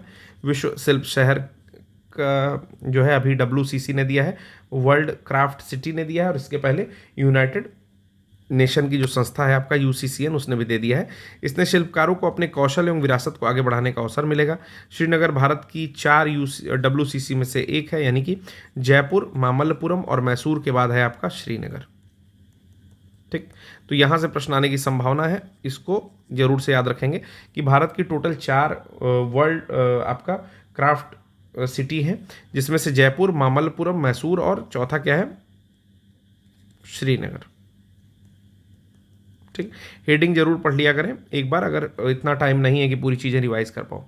भारत के प्रमुख शहरों में ग्राउंड लेवल ओजोन प्रदूषण में बढ़ोतरी हो गई है। आपको पता है कि ओजोन जो है वो क्षोभ मंडल में भी पाई जाती है, और जो क्षोभ मंडल या ट्रोपोस्फेयर में ओजोन पाई जाती है, वो ओजोन जो है वो बहुत ज़्यादा हानिकारक होती है।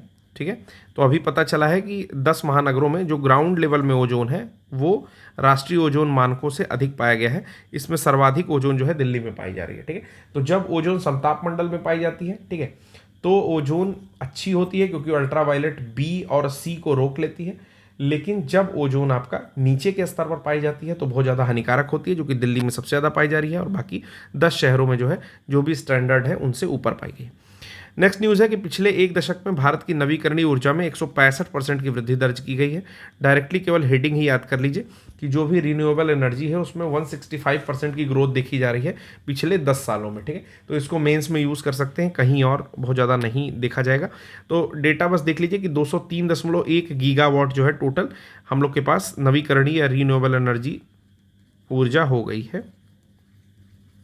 ठीक, चलिए, और विश्व में चौथे स्थान पर है रिन्यूएबल के मामले में। रिन्यूएबल एनर्जी मतलब क्या होता है? Non conventional. कन्वेंशनल क्या है कि जैसे डीजल हो गया, पेट्रोल हो गया, कोयला हो गया, ये सब कन्वेंशनल है, ये जो चल रहा है। ठीक, नॉन कन्वेंशनल क्या है कि रूफटॉप सोलर पैनल लगा लिया, ठीक है, पवन ऊर्जा से ले लिया, हाइड्रोथर्मल से ले लिया, ठीक है, या फिर आपका वो ले लिया टाइडल एनर्जी ले लिया, जियो थर्मल ले लिया, जो मैंने अभी बताया, भूतापीय ऊर्जा, ज्वारीय ऊर्जा, इस सब का प्रयोग करेंगे तो ये रोज मिलता रहेगा ना। सूरज रोज सुबह निकलेगा, हालांकि सूरज तो निकला ही रहता है, ठीक है, हमारी पृथ्वी घूम जाती है, ठीक है, चलो, सूरज जो है रोज सुबह निकलेगा, रोज सुबह हम लोग को सोलर एनर्जी मिल जाएगी, तो ये रीन्यूएबल है, यानी कि रोज नई हो रही है, नवीकरणीय ऊर्जा। ठीक है, तो भारत का अभी जो है 203.1 गीगावाट का टोटल चल रहा है, और 165% जो है लास्ट 10 साल में इंडिया ग्रोथ किया है। चलिए नेक्स्ट देख लेते हैं, नेक्स्ट पेज पे कितनी न्यूज़ है। तो चलिए इसमें देखते हैं कुछ अपॉइंटमेंट्स हुई हैं, कौन कौन सी अपॉइंटमेंट्स हुई हैं कि गोविंद मोहन को अजय कुमार भल्ला की जगह नया केंद्रीय गृह सचिव नियुक्त किया गया। ठीक है, तो गृह सचिव बने हैं गोविंद मोहन। गोविंद मोहन का नाम याद रखिएगा। होम सेक्रेटरी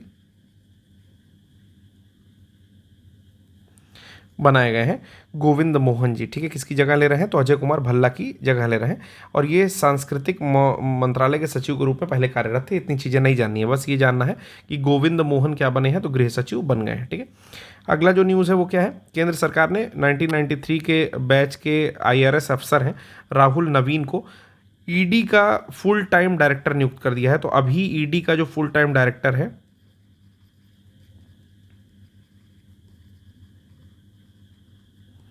उसका क्या नाम है? राहुल नवीन। ठीक है। अगला है नलिन प्रभात, जम्मू एंड कश्मीर के स्पेशल डीजी नियुक्त किए गए हैं। नाम याद रखेंगे, नलिन प्रभात क्या नियुक्त किए गए हैं? तो स्पेशल डीजी नियुक्त किए गए हैं आपके जम्मू एंड कश्मीर के। ठीक है। कौन वर्तमान में है, ये सब बातें नहीं देखेंगे, सीधे चलेंगे नेक्स्ट न्यूज़ पर। भारत में 3 नए रामसर साइट की घोषणा हुई है।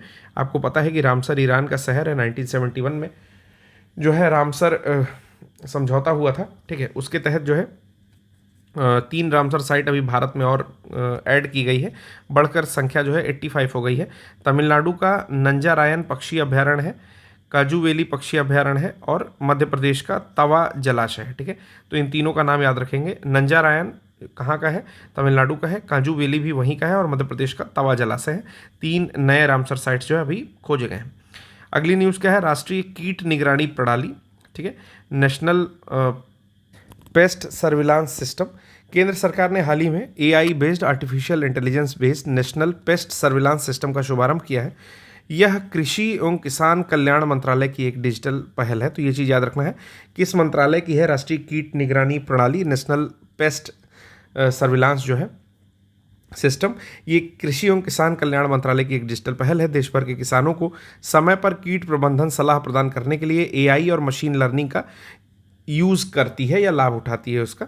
एनपीएसएस का प्राथमिक लक्ष्य है कि कीटनाशक खुदरा विक्रेताओं पर किसानों की निर्भरता को कम करना। ठीक है। जो भी खुदरा विक्रेता है, रिटेल यानी कि खुले में जो बेचते हैं, छोटा छोटा पैकेट 250 ग्राम 500 ग्राम, ठीक है, उन पर किसानों की निर्भरता को कम करना और कीट नियंत्रण के लिए वैज्ञानिक दृष्टिकोण को बढ़ावा देना कि भाई केवल कीटनाशक छिड़क देने से वही चीज़ हम लोग इनहेल करते हैं। और मैंने आपको, मैम ने शायद पढ़ाया है जब बायो मैग्निफिकेशन और बायो एक्यूमुलेशन, तो वो सारी चीज़ें हम लोग के पेट में जाती हैं। अब किसान जो है वो सारे किसान इतने स्मार्ट नहीं होते हैं कि जो ये चीज़ें एक्सेप्ट कर पाएँ। ठीक है। तो लॉन्ग टर्म में यूज़ करने से कोई ना कोई रोग, आजकल कैंसर तो बहुत आम हो गया है, तो ये चीज़ें हो जा रही हैं। ठीक है। तो क्यों ना कुछ साइंटिफिक अप्रोच अपनाया जाए, कुछ ऐसी चीज़ें अपनाई जाए कि जिनमें पेस्टिसाइड का यूज़ हम लोग कम करें। ठीक। तो इस प्रणाली में एक उपयोगकर्ता अनुकूल मोबाइल ऐप और एक वेब पोर्टल शामिल है जो सभी किसानों को, ठीक है, तो एक मोबाइल ऐप और एक वेब पोर्टल के जरिए जो है ये आपका एनपीएसएस नेशनल पेस्ट सर्विलांस वाला जो सिस्टम है ये काम करता है। ठीक है। अगली न्यूज़ देखते हैं क्या है कि विश्व का सबसे पुराना कैलेंडर मिला है। तुर्की के एक प्राचीन स्थल जिसका नाम है गोबेकली टेपे में इसकी खोज की गई है। लगभग 13,000 साल पुराना है और ये बेस्ड है आपके सौर चंद्र आधारित कैलेंडर है, यानी कि सन मून बेस्ड कैलेंडर है। और एक पत्थर के स्तंभों पर ये उत्कीर्ण किया गया है। ठीक है। तो एक पत्थर होगा, इसके स्तंभों पर कुछ सन मून और कुछ कैलेंडर टाइप की चीज़ें बनाई गई होंगी। नाम याद रखिएगा, गोबेकली टेपे। नाम थोड़ा टेढ़ा है, गोबेकली टेपे। ठीक है। कैलेंडर। ठीक। चलिए, क्या कह रहा है कि अनुमान प्रकट किया जा रहा है कि इसका निर्माण 10,850 ईसा पूर्व के आसपास पृथ्वी पर किसी धूमकेतु गिरने की याद में किया गया, कि पृथ्वी पर कहीं धूमकेतु गिरा। ठीक है। और उसी कारण मेटियोर गिरने की याद में इसका कैलेंडर का निर्माण किया गया। अगला न्यूज़ देखते हैं, एरी सिल्क। ठीक है। पूर्वोत्तर हस्तशिल्प और हथकरघा विकास निगम ने एरी शिल्प के लिए आइकोटेक्स प्रमाणन सफलतापूर्वक प्राप्त किया है। ठीक है। तो क्या प्राप्त किया है? ओइकोटेक्स प्रमाणन प्राप्त किया है एरी सिल्क के लिए। ठीक है। नाम याद रखिएगा, एरी सिल्क, यानी कि शहतूत वाला जो सिल्क होता है शायद वही एरी सिल्क होता है। ठीक। मलबरी भी बोलते हैं। ओइकोटेक्स यह सुनिश्चित करता है कि वस्त्रों को हानिकारक पदार्थों के मामलों में परीक्षण किया गया है तथा पर्यावरण अनुकूल परिस्थितियों में निर्मित किया गया है। कि वस्त्रों का जो है हानिकारक पदार्थों के मामले में परीक्षण किया जाता है कि कोई हानिकारक पदार्थ तो नहीं है उसमें, और दूसरी चीज़ कि पर्यावरण अनुकूल परिस्थितियों में इसको निर्मित किया गया है। यही ओइकोटेक्स जो है ये प्रमाणन ये चीज़ सुनिश्चित करता है। एरी सिल्क विश्व में एकमात्र वीगन रेशम के रूप में प्रसिद्ध है। इसका ऐसा कारण ये है क्योंकि अन्य रेशम उत्पादन प्रक्रियाओं के विपरीत इसमें कोकून के भीतर कीट की मृत्यु नहीं होती है। देखिए जैसे होता क्या है, देखिए जो कोकून होता है ऐसे ऐसे मान लीजिए कि अपने चारों ओर ऐसे ढेर सारा रेशम बांध लिया। ठीक है। अब इसको पहले मतलब जैसे ही ये बड़ा होगा तुरंत क्या करेगा, इसको काट देगा बीच से। अब रेशम इतने इतने पार्ट में बहुत सारा मिलेगा। लेकिन जब ये चीज़ें मनुष्य को पता चली कि भाई रेशम इतनी अच्छी चीज़ है, इतना बढ़िया वस्त्र बन सकता है, इतना हल्का बन सकता है, इतनी इंपॉर्टेंट चीज़ है, और ये कोकुनुआ जब इसमें से निकल रहा है तो उसको काट दे रहा है, तो क्यों ना इसको मार दिया जाए। तो जैसे बच्चे ही रूप में वो सब रहते हैं, इसी तरह अभी वो फुली डेवलप नहीं होकर बाहर आने की स्थिति में नहीं रहते हैं, तो गर्म पानी में इनको खौला दिया जाता है, ठीक है, ये मर जाते हैं। तो ये जो रेशम का धागा है वो बिल्कुल धागा मिलता है लंबा, ठीक है। तो ईरी सिल्क जो है वीगन है, यानी इसमें किसी की डेथ नहीं कर रहे हैं, किसी को मार नहीं रहे हैं, ठीक है, और इसमें कीट की मृत्यु भीतर नहीं हो रही है, इसीलिए कह रहे हैं। इसका उत्पादन एक रेशम कीट प्रजाति, इसका नाम है फेलोसामिया रिसिनी द्वारा किया जाता है, तो नाम भी याद रख लेगा। ईरी सिल्क जो है फेलोसामिया रिसिनी द्वारा किया जाता है। भारत में 5 प्रकार के रेशम उत्पादित किए जाते हैं। इसमें मलबरी है, ईरी है, उष्णकटिबंधीय टसर है, और शीतोष्ण टसर है, और मूंगा है, ठीक है ना। मूंगा जो है असम में सबसे ज़्यादा होता है, ठीक है। तो मलबरी है, एरी है, उष्णकटिबंधीय टसर है, शीतोष्ण टसर है, और मूंगा है, ठीक है। तो ये 5 प्रजातियां पाई जाती हैं, ठीक है। मैंने जो बताया था शहतूत वाला वो मलबरी था, वो गलत बताया हूँ मैं, ठीक है। एरी जो है वो अलग होता है। अगला देखते हैं न्यूज़ क्या है। अगली न्यूज़ है कि भारत से यूरोप को ईंधन का निर्यात अब स्वेज नहर रूट के बजाय केप ऑफ गुड होप से किया जा रहा है, ठीक है। तो अब स्वेज कैनाल और केप ऑफ गुड होप, आप लोगों को सब कुछ तो हिस्ट्री में कुछ चीज़ें तो पढ़ ही लिए हैं आप लोग, ठीक है।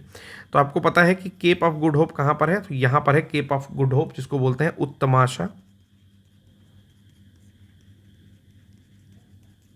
अंतरीप या केप ऑफ, ठीक है, केप ऑफ गुड होप। पहले कहाँ से किया जाता था, तो स्वेज नहर के माध्यम से किया जाता था। अब कहाँ से किया जा रहा है, केप ऑफ गुड होप के माध्यम से किया जा रहा है, ठीक है। पहले ऐसे होकर के आया जाता था। ये जो इधर लाल सागर है और यहीं पर आपका स्वेज नहर इधर पड़ेगा, ये लाल सागर है, ठीक है। बाबल मंडाप, सोमालिया ओमालिया इस साइड में, ठीक है। तो क्या कह रहा है कि जो भी ईंधन है भारत से यूरोप को ईंधन जो जा रहा है वो स्वेज नहर से नहीं जा रहा है। कहाँ से जा रहा है, केप ऑफ गुड होप के रास्ते जा रहा है। बस इसमें ज़्यादा कुछ नहीं जानना है, जो चीज़ें टेक्स्ट में लिखी हुई हैं सीधे वही पढ़ दे रहा हूँ कि लाल सागर में जहाज़ों के सक्षम सुरक्षा संकट उत्पन्न होने से पहले भारत से यूरोप को ईंधन निर्यात लगभग पूरी तरह से लाल सागर स्वेज नहर रूट से किया जाता था। किसका वहाँ पर कौन सी असुरक्षा है, तो जो सोमालिया है, ठीक है, इरिट्रिया, इथोपिया, वो सब तो बच जाता है, लेकिन सोमालिया जो है जो कि बिल्कुल टिप पर पड़ता है, वहाँ के डाकू इसी चीज़ के लिए फेमस ही है कि आने जाने वाली शिप्स को लूट के ही उनका काम चलता है, ठीक है। तो जब से ये आपका यूक्रेन रूस संकट बना है, उसके साथ इजराइल वाला संकट बना है, तो भारत ने ईंधन भेजने का जो रास्ता है उसको बदल दिया है कि थोड़ा ज़्यादा चलेंगे लेकिन सेफ चलेंगे। तो केप ऑफ गुड होप के जरिए वो आपका इंग्लैंड में जा रहा है, ठीक है। तो कह रहा है कि रूस और यूक्रेन संघर्ष और रूस पर पश्चिमी देशों के प्रतिबंध के बाद भारत यूरोप के लिए ईंधन के बड़े आपूर्तिकर्ता देश के रूप में उभरा है। एशिया को यूरोप से जोड़ने के लिए स्वेज नहर का छोटा रास्ता है। ईरान समर्थित हूती विद्रोही बाबल मंडाब नामक संकीर्ण जल संधि के आसपास से गुजरने वाले जहाज़ों पर हमला कर रहे हैं, जिसके कारण समुद्री मार्ग बदलना पड़ रहा है, ठीक है। तो बाबल मंडाब भी मैंने आपको बताया, ये जो कोना है समझ लीजिए कि बाबल मंडाब का कोना है, ठीक है। और ये जो है वहाँ पर हूती विद्रोही हमला कर रहे हैं, तो झूठी में ईंधन लेकर उस रास्ते जाने का क्या ही मतलब। तो भारत का समग्र ईंधन निर्यात एशियाई बाजारों और ऑस्ट्रेलिया में ईंधन की बढ़ती मांग के कारण स्थिर बना हुआ है। इसके कारण भारत यूरोप के ईंधन की आपूर्ति में हुई गिरावट की भरपाई करने में सफल रहा है, ठीक। नेक्स्ट न्यूज़ देखते हैं कि भारतीय स्वास्थ्य मंत्रालय ने स्वास्थ्य देखभाल कर्मियों के खिलाफ हिंसा पर 6 घंटे के भीतर FIR दर्ज कराने का आदेश दिया है। हालांकि जो आपका वेस्ट बंगाल वाला केस था वो पूरी तरह से सुलझ नहीं पाया। चलिए अगला देखते हैं कि उपग्रह आधारित कृषि निर्णय सहायता प्रणाली का शुभारंभ किया गया है। उसके लिए कृषि DSS क्या है, केंद्रीय कृषि राज्य मंत्री ने भू स्थानिक प्लेटफॉर्म कृषि निर्णय सहायता प्रणाली, दैट इज कृषि डिसीजन, तो अब सहायता प्रणाली का क्या मतलब है नहीं पता चल पा रहा है, ठीक है। तो बस कृषि DSS डालोगे तो आपको इंटरनेट पर ये जो है शुभारंभ जो है वो चीज़ें मिल जाएंगी। भू स्थानिक प्लेटफॉर्म कृषि निर्णय सहायता प्रणाली का शुभारंभ किया एग्रीकल्चर मिनिस्टर ने, और यह क्या करेगा, फसल की स्थिति, मौसम के पैटर्न, जल संसाधन, मृदा स्वास्थ्य पर रियल टाइम जानकारी प्रदान कर देगा। इसे केंद्रीय कृषि एवं किसान कल्याण मंत्रालय और अंतरिक्ष विभाग द्वारा विकसित किया गया है। इसके लिए रीसेट 1A और अंतरिक्ष विभाग के भू पर्यवेक्षण डेटा एवं अभिलेखीय प्रणाली वेदास के विजुअलाइजेशन का उपयोग किया गया है, ठीक है। तो इसमें रीसेट का यूज़ किया गया है और वेदास यानी कि भू पर्यवेक्षण डेटा एवं अभिलेखीय प्रणाली का यूज़ किया गया है। नेक्स्ट न्यूज़ देखते हैं क्या है दोस्तों। तो ये है विदेशी मुद्रा प्रबंधन गैर ऋण लिखित चौथा संशोधन नियम 2024 सूचित किया गया है। ठीक है, इसमें कुछ चीज़ें चेंज हुई हैं जिसका नोट्स मैं आपको दे दूंगा, डायरेक्टली देख लीजिएगा, बहुत ज़्यादा इंपॉर्टेंट नहीं है। अगला है ग्रीन टग ट्रांजिशन प्रोग्राम। केंद्रीय पत्तन पोत परिवहन और जलमार्ग मंत्रालय ने GTTP के लिए SOP का आधिकारिक तौर पर शुभारंभ किया है। ठीक है, यानी कि मानक परिचालन प्रक्रिया का शुभारंभ किया है। टग एक विशेष प्रकार की नाव होती है जो बड़े जहाज़ों को बंदरगाह में प्रवेश करने और प्रस्थान करने में मदद करती है। टग मतलब कि एक हुक टाइप का होता है। ठीक है, तो ये भी प्री के लिए बहुत ज़्यादा इंपॉर्टेंट नहीं है। ठीक है, इसको भी स्किप कर रहा हूँ। अगली जो खबर है वो देखते हैं डायरेक्टली। अगली है कि मंगल ग्रह पर तरल अवस्था में जल मिला है। ठीक है, क्या है कि शोध से पता चला है कि मंगल ग्रह की चट्टानी बाह्य क्रस्ट में महासागर के बराबर तरल जल हो सकता है। इस अध्ययन का शीर्षक था liquid water in the Martian mid crust. ठीक है, तो ये एक शीर्षक से वहाँ पर क्या किया जा रहा था, खोज किया जा रहा था। तो वहाँ पर जल के प्रमाण भी जो है काफ़ी मिले हुए हैं। ठीक है, जल की यह परत मंगल ग्रह की क्रस्ट में 10 से 20 किलोमीटर की गहराई में स्थित है। कि 10 से 20 किलोमीटर जब अंदर जाएंगे क्रस्ट में तो आपको पता चलता है कि हाँ, जल के कुछ अवशेष वहाँ पर उपस्थित हैं। ठीक है, अगली न्यूज़ देखते हैं कि भोजन में माइक्रोप्लास्टिक संदूषण। ठीक है, तो ये तो बहुत समय की बात है कि ब्लड में माइक्रोप्लास्टिक, भोजन में माइक्रोप्लास्टिक, हर जगह माइक्रोप्लास्टिक दिखाई दे रही है, यानी कि प्लास्टिक का बहुत छोटा रूप। फसाई ने कहा है कि भोजन में माइक्रोप्लास्टिक को बढ़ती चिंता से निपटने के लिए प्रोजेक्ट आ रहा है कि उभरते खाद्य संदूषकों के रूप में माइक्रो और नैनो प्लास्टिक मान्य पद्धतियों की स्थापना और विभिन्न खाद्य मैट्रिक्स में व्याप्ति की समझ की शुरुआत होगी। उद्देश्य है कि माइक्रो या नैनो प्लास्टिक विश्लेषण के लिए मानक प्रोटोकॉल विकसित करना। अभी ये लोग प्रोटोकॉल विकसित कर रहे हैं, तब तक जो है लाखों करोड़ों लोगों की डेथ हो जाएगी। इससे अंतःस्रावी व्यवधान, वजन बढ़ना, इंसुलिन प्रतिरोध, प्रजनन संबंधी स्वास्थ्य में कमी और कैंसर जैसी स्वास्थ्य समस्याएं पैदा हो सकती, क्या हो रही हैं। ठीक है, तो ये सारी चीज़ें फसाई ने भी बोल दी है कि भाई माइक्रोप्लास्टिक हम लोग खा रहे हैं। फिर है पुरंदर अंजीर। कृषि एवं प्रसंस्करण खाद्य उत्पाद निर्यात विकास प्राधिकरण एपीडा ने पुरंदर अंजीर से बने जूस को पोलैंड में निर्यात करने में सहायता की है। एपीडा ने पुरंदर अंजीर से बना जूस जो है उसको पोलैंड को निर्यात कर रहे हैं, हम लोग को नहीं पिला रहे हैं। ठीक है, यह अंजीर से बना भारत का पहला पीने योग्य जूस है। अंजीर को फिग बोलते हैं इंग्लिश में। कभी खरीदोगे तो ऐसे ऐसे जो है छल्लों के रूप में अंजीर मिलता है और बीच में जो है कुछ बांस टाइप की रस्सी पड़ी होती है। ठीक है, और भिगा के खाया जाता है। इसमें से छोटा छोटा ऐसे ऐसे छोटा छोटा दाना मिलता है। ठीक है, एक बारी रामानुजम की स्टोरी याद आ रही है मुझे कि रामानुजम से एक टीचर ने कहा कि जा करके अंजीर तोड़ करके ले आओ। तो अंजीर के पेड़ पे से अंजीर तोड़ करके ले आए। फिर उन्होंने कहा कि अंजीर का बीज निकालो, तो उन्होंने बीज निकाला। तो फिर उन्होंने कहा कि बीज को तोड़ो, तो बीज के अंदर कुछ नहीं मिला। ठीक है, तो कुछ नहीं मिलने का मतलब है कि कुछ नहीं से इतना बड़ा पेड़ बन गया। तो यानी कि जो ज़ीरो का कंसेप्ट है ना, वो यहीं से आया। तो उनका दिमाग ठनक गया और वहाँ से वो बहुत ज़्यादा रामानुजम आगे बढ़े। ठीक है, तो पुरंदर अंजीर को 2016 में GI टैग प्रदान किया गया था। नाम याद रखिएगा, पुरंदर अंजीर है। ठीक है, पुरंदर की संधि नहीं है। फिर आता है अगला जू फार्माकोग्नासी। ये क्या है? इस प्रक्रिया में वन्य जीव रोगों के उपचार और परजीवियों से सुरक्षा के लिए औषधीय पादपों का उपयोग किया जाता है, जिसका नाम है जू फार्माकोग्नासी। ठीक है, वैज्ञानिकों ने सुमात्राई ओरंगुटान में जू फार्माकोग्नासी के एक मामले पर प्रकाश डाला है। ओरंगुटान ने स्थानीय पौधे फाइब्राउरिया टिंक्टोरिया का उपयोग करके अपने शरीर पर हुए घाव का इलाज कर लिया। देखिए, ओरंगुटान इतना ज़्यादा होशियार है और मनुष्य जो है माइक्रोस्कोप की मदद से भी कुछ नहीं कर पा रहा है।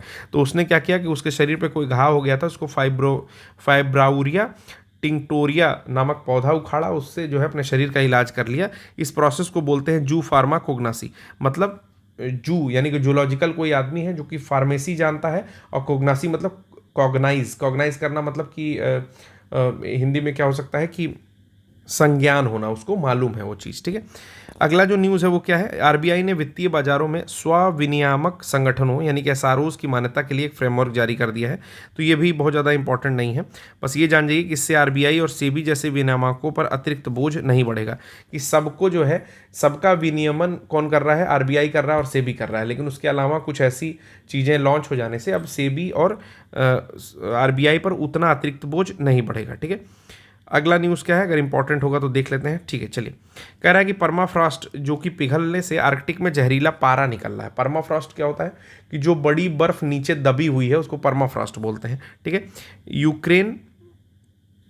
यूकॉन नदी में, ठीक है, परमाफ्रॉस्ट के ऊपर 3 मीटर से जो नमूने लिए गए उसमें देखा गया कि इसमें काफ़ी अधिक मात्रा में क्या निकल रहा है, पारा निकल रहा है। परमाफ्रॉस्ट वो भूभाग है जो कम से कम 2 वर्षों तक जमा यानी कि 0 डिग्री से कम स्थिति में बना रहे। परमाफ्रॉस्ट पिघलने से मृदा के ऑर्गेनिक कार्बन का अपघटन होता है, जिससे वायुमंडल में CO2 CH4 निकलती है और भी ग्रीन हाउस गैसें निकलती हैं, लेकिन उसके साथ साथ क्या निकल रहा है, पारा भी निकल रहा है। पारे के संभावित उत्सर्जन के कारण आर्कटिक क्षेत्र में रहने वाले 5 बिलियन से अधिक लोगों पर सीधा असर पड़ेगा। क्यों?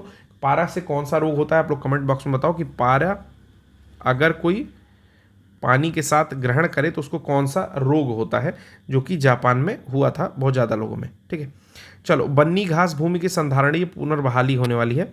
ठीक है, तो इसके लिए अलग अलग क्षेत्रों की उपयुक्तता का आकलन किया गया है। ठीक, तो बन्नी याद रखिएगा, घास का पारिस्थितिकी मूल्य को प्राथमिक मानदंड मानते हुए घास भूमि की पुनर्बहाली के लिए उपग्रह आधारित डेटा का उपयोग करके मृदा की कई विशेषताओं यानी कि उसके पोषक तत्व, सूक्ष्म पोषक तत्व इत्यादि का विश्लेषण किया गया है। अध्ययन में बन्नी घास भूमि के पुनर्बहाली वाले क्षेत्रों को 5 श्रेणियों में विभाजित किया गया है। बन्नी घास भूमि कच्छ, गुजरात एशिया का सबसे बड़ा उष्णकटिबंधीय घास मैदान है। ये भी चीज़ याद रखिएगा कि बन्नी घास भूमि कच्छ, गुजरात में पाया जाने वाला एशिया का सबसे बड़ा उष्णकटिबंधीय घास मैदान है। 2600 वर्ग किलोमीटर के क्षेत्र में फैला है। तो अगर पूछता है कि बन्नी घास मैदान कहाँ है, तो आप लोग बताने में सक्षम हो गया।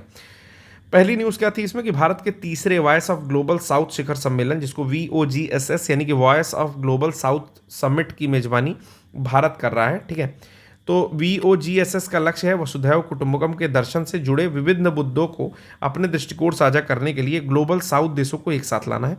थीम क्या है कि सतत भविष्य के लिए एक सशक्त ग्लोबल साउथ। 123 देश वर्चुअल रूप से इसमें शामिल हैं।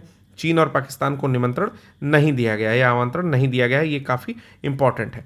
ग्लोबल डेवलपमेंट कॉम्पैक्ट विकास वित्त के नाम पर चीन जैसे देशों द्वारा दिए गए कर्ज के बोझ से दबित देशों की चिंताओं को उठाते हुए भारत ने GDC का प्रस्ताव प्रस्तुत किया है। GDC क्या है? विकास के लिए व्यापार, सतत विकास और प्रौद्योगिकी आदान प्रदान। ठीक है, तो इससे रिलेटेड जो है एक विशेष कोष की भी शुरुआत की गई है, जिसका प्राइस जो है टोटल मतलब जो उसमें पैसे रखे गए हैं वो $2.5 मिलियन के आसपास रखे गए हैं। क्षमता निर्माण के लिए भी $1 मिलियन रखा गया है और इसके अलावा व्यापार नीति प्रशिक्षण कोष की भी शुरुआत की जाएगी। तो आज के लिए बस इतना ही। मुझे लगता है कि एक पेज की न्यूज़ और बची है, जिसको मैं जब सितंबर का 1 लाइनर अगर कल लेकर के आता हूँ तो उसी के साथ मैं उस पेज को करा दूंगा। तो आज के लिए धन्यवाद। अभी लॉन्च कर दे रहा हूँ, सुबह उठ के आप लोग देख लीजिएगा।